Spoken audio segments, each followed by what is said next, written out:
बिस्मिल्लाहिर्रहमानिर्रहीम। अमीर और गरीब बच्चों की जिंदगी। अरे मोरी मैया, कितना दम लगाना पड़ रहा है मुझे। ऊपर से ये गर्मी, लाइट आना ना आना एक बराबर ही लगता है। अरे भाग्यवान, तुमसे ये काम नहीं हो रहा तो मुझे दे दो, बैठे बैठे मैं कर दूंगा। पापा जी, आप ऐसा क्यों करेंगे? लाइए, ये काम मैं कर देती हूँ, आप दोनों आराम कर लीजिए। अरे हट पागल, अभी तो तू कपड़े धोकर आई है, अब तो ये काम करेगी? आराम करने की तुझे जरूरत है, तू कर। वैसे भी मैं जानती हूँ, गर्मी से सबकी हालत खराब है। इतनी देर तक धूप में कपड़े धो रही थी। हाँ माँ जी, ये तो है। ओहो, ये दोनों बच्चे कहाँ चले गए माँ जी? अरे तेरी सहेली के घर ही खेल रहे थे। अच्छा ठीक है माँ जी, मैं आप दोनों के लिए नींबू पानी बना देती हूँ, बहुत गर्मी हो रही है। ठीक है, बना दे, लेकिन इसके बाद तू आराम करना, वरना मैं तेरी पिटाई कर दूंगी। हिमानी अपने सास ससुर के लिए नींबू पानी बना देती है। वहीं दूसरी ओर हिमानी के बच्चे सामने वाली अमीर पड़ोसन शेफाली के बच्चे निधि और आकाश के साथ खेल रहे थे। अरे तुम दोनों ऐसी मिट्टी में क्यों खेल रहे हो? अरे बहुत मजा आएगा, आओ आओ देखो, हमने मिट्टी का घर बनाया। छी, तुम लोग कैसे इतनी गर्मी में बाहर खेलते हो, वो भी इस तरीके से? हमारी मम्मी ने देख लिया तो वो बहुत डांटेंगी। मम्मी सही बोलती हैं, ये गरीब लोग ना ऐसे ही होते हैं। लेकिन भैया, हम तो अमीर है ना। ओह, मम्मा आ गई गाड़ी से, चलो चलो पीछे हो जाओ। तभी शेफाली कार से नीचे उतरती है और उसके हाथ में बहुत सारे शॉपिंग बैग थे। ओह माय क्यूट बेबी, इतनी गर्मी में बाहर क्या कर रहे हो? एसी चलाकर टीवी देखते या गेम खेल लेते? अच्छा ये देखो, मैं तुम्हारे लिए क्या क्या लेकर आई हूँ। तुम्हारी नई शर्ट, तुम्हारे लिए चोको चिप्स, न्यू शूज और ये टॉयज। निधि बेटा, तुम्हारे लिए टेडी और बाबी। वाओ मम्मा, ये तो बहुत ज्यादा अच्छे हैं। थैंक यू मम्मा, आप हमारी चीजों का कितना ख्याल रखती हो। देखो देखो आरती, सागर भैया, माँ हमारे लिए क्या लेकर आई है।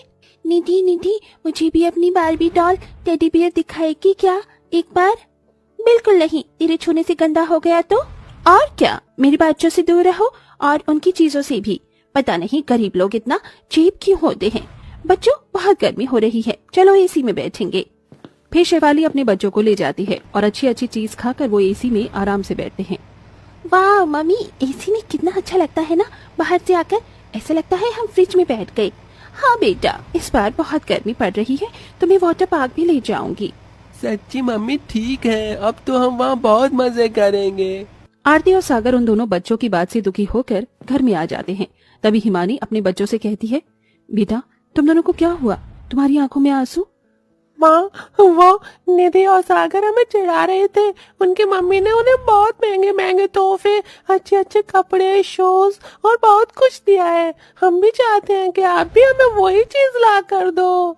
बेटा, उनके घर में ज्यादा जने नहीं हैं बेटा, लेकिन यहाँ सब लोग हैं।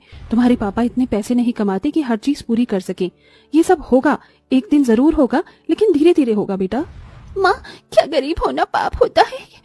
निधि मुझे ऐसे बोली कि मेरे छूने से उसके टॉयज गंदे हो जाएंगे। हम बहुत चिपकते हैं अमीर लोगों से, और शेफाली आंटी ने भी ऐसा ही कहा। क्या? शेफाली को ऐसा बिल्कुल नहीं कहना चाहिए था। वो तो मेरी दोस्त है, कब से मुझे जानती है। पता नहीं शादी के बाद वो इतना बदल क्यों गई। हो सकता है इसीलिए कि पहले वो गरीब और अब अमीर हो गई है, उसे घमंड आ गया है। पर कोई बात नहीं बेटा, परेशान नहीं हो, मेरी पढ़ाई तो कंप्लीट हो गई है। भाभी, अब मुझे नई नौकरी मिल जाएगी तो इस घर में मैं भैया का हाथ बटा पाऊंगी। हाँ, अगर थोड़ा बहुत भी सहारा हो जाएगा तो मुश्किल आसान हो जाएगी। ओहो, ये पंखा कितनी गर्म हवा फेंक रहा है, पता नहीं गर्मी होती ही क्यों है। माँ, क्या हम अपने घर में एसी नहीं ला सकती? निधि और आकाश के भी तो घर में एसी लगे रहती है।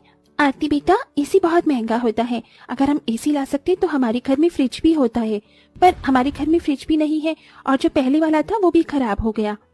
ऐसे ही पूरा परिवार गर्मी में परेशान रहता है। रात को गर्मी में खाना खाना भी मुश्किल हो जाता है।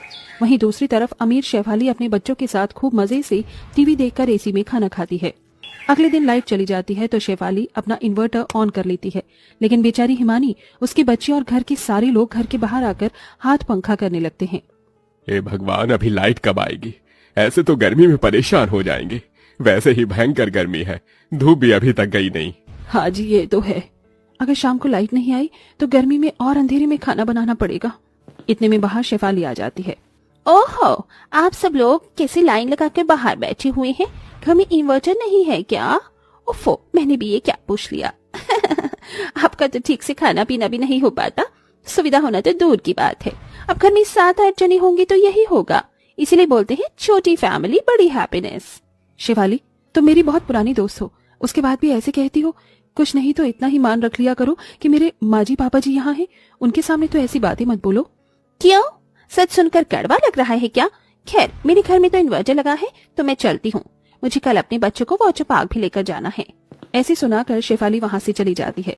लाइट को गए हुए 4 घंटे हो जाते हैं, अंधेरा हो जाता है, घर में मोमबत्ती जलानी पड़ती है। राहुल घर पर आता है, इतने में लाइट भी आ जाती है। पापा आ गए, पापा आ गए, लाइट भी आ गई, लाइट आ गई। पापा पापा, आपको पता है ना, बहुत गर्मी हो रही है, हमें भी वाटर पार्क लेकर चलो, और हमें भी टॉयज चाहिए, मुझे भी और दीदी को भी। बच्चे, ऐसी फरमाइश मत करो, जानते हो घर में कूलर भी नहीं है और गर्मी भी पड़ रही है। अभी हम इन चीजों के लिए पैसे बर्बाद नहीं कर सकते। हिमानी, तुमने खाने में आज क्या बनाया है? अजी खिचड़ी बनाई है। अरे यार, फिर से वही खिचड़ी। कल भी तुमने खिचड़ी बनाई थी, दही भी नहीं लाई होगी, तो इतनी गर्मी में सिर्फ सूखी खिचड़ी खाओ, कैसे दिन आ गए हैं? कुछ और भी बना लिया करो। अजी, आप घर के हालातों से अच्छे से वाकिफ हैं।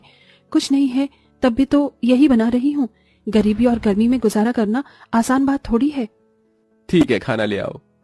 ऐसे ही गर्मी में दिन गुजरते हैं। शेफाली अपने बच्चों को 2-3 बड़े वाटर पार्क में ले जाती है और पूरा परिवार बाहर से ज्यादा एसी में ही रहता था। एसी के बिना तो शेफाली और उसके बच्चे एक पल भी नहीं रह सकते थे। एक दिन घर में खाने के लिए कुछ नहीं होता, फिर भी हिमानी शेफाली के दरवाजे पर चली जाती है। आज मैं बहुत तकलीफ में हूँ, मुझे मांगना नहीं चाहिए, फिर भी शायद दोस्त के नाते वो मुझे कुछ पैसे उधार दे दे। शेफाली, शेफाली कहाँ हो तुम? अरे दरवाजा तो खुला हुआ है, कितनी देर हो गई, वो आ भी नहीं रही। मैं ही चलती हूँ। हिमानी थोड़ा अंदर जाती है कि उसे शेफाली की खराब हालत दिखती है। वो बड़ी मुश्किल से चलकर अपने बच्चों को पानी का गिलास देने वाली होती है, लेकिन बेहोश हो जाती है। वहीं बिस्तर पर उसके दोनों बच्चे भी बीमार थे। हे भगवान, ये सबकी क्या हालत हो गई है? शेफाली, शेफाली होश में आओ, पता नहीं इसको क्या हो गया है, मुझे डॉक्टर को जल्दी बुलाना होगा। हिमानी अपनी सहेली को बिस्तर पर लेटाती है और जल्दी से डॉक्टर को बुलाकर लाती है, जहाँ डॉक्टर उन सब का चेकअप करके पर्ची पर दवाई लिखता है। डॉक्टर, इन तीनों को क्या हो गया, आप बताइए ना। दरअसल एसी में रहने की वजह से इन तीनों को ठंड लग गई है और इनकी हड्डियों में भी दर्द है। मैंने हाथ देखा, सूज गए हैं, कमजोरी से उठ नहीं पा रहे हैं। देखिए, मैंने दवाई लिख दी है, 15 दिन में सही हो जाएंगे। बस आपको यही ख्याल रखना है कि 24 घंटे एसी में न रहें, थोड़ा बहुत पंखा चला कर रहें, वरना ऐसी हालत रहेगी। ठीक है डॉक्टर। शेफाली को होश आ जाता है। हिमानी, तो मैंने तुझे कितना कुछ बोला, तेरे परिवार तुझे, तेरे बच्चों को अलग बेइज्जत किया, इसके बाद भी तू मेरा ख्याल रखने चली आई।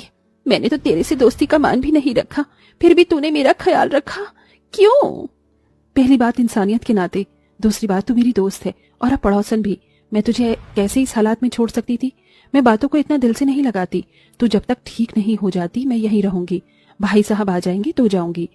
हिमानी अपनी सहेली और उसके बच्चों की बहुत सेवा करती है, उन्हें सूप पिलाती है, टाइम पर दवाई खिलाती है। उसका पति गणेश आ जाता है, जिसे वो सब कुछ बताती है और अपने घर चली जाती है।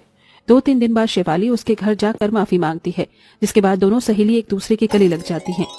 अब बस कर शेफाली, हम दोनों के बीच सब कुछ अच्छा हो गया है, इसलिए मैं तुझे जो भी दूंगी तुझे वो लेना ही होगा। दिल से दे रही हूँ ताकि तेरे बच्चे परेशान ना हो, आखिर मैं उनकी मौसी की तरह हूँ। अच्छा ठीक है। इस तरह दोनों अमीर गरीब सहेलियों के बीच सब कुछ ठीक हो जाता है। आखिर हर किसी की जिंदगी आसान नहीं होती और शेफाली अपनी सहेली के घर पर एसी कूलर लगवा देती है। साथ ही उसकी ननद को अपने पति की कंपनी में जॉब दे देती है, जिसके बाद उनके घर की आर्थिक स्थिति ठीक हो जाती है और सब खुशी खुशी रहने लगते हैं।